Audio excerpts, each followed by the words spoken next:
All right, so next we're going to take a look at the scale command. So the scale command will scale an object.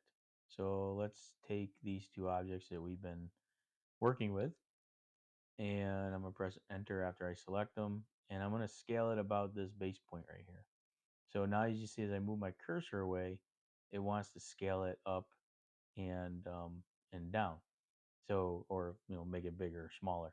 So if you just press 2, it's going to scale it twice the size that it was.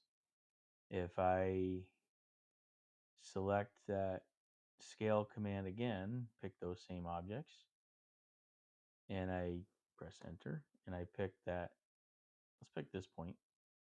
And this time, if I do 0.5, it's actually going to make it smaller. So it really goes back to its original size. It went up twice and then down. So you can scale it up 10 times and then scale it down, uh, a fraction of the size to make it smaller.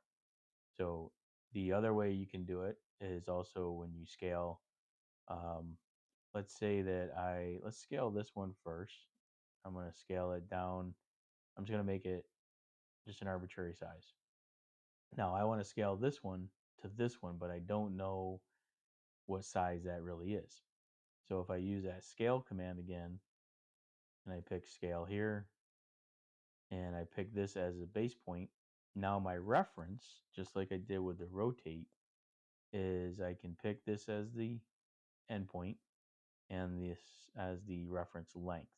So now you can see I'm scaling it about that length. And now if I bring it up and I click here, now I've scaled it to the same size as the other triangle that I have. So you have that ability to use that reference tool.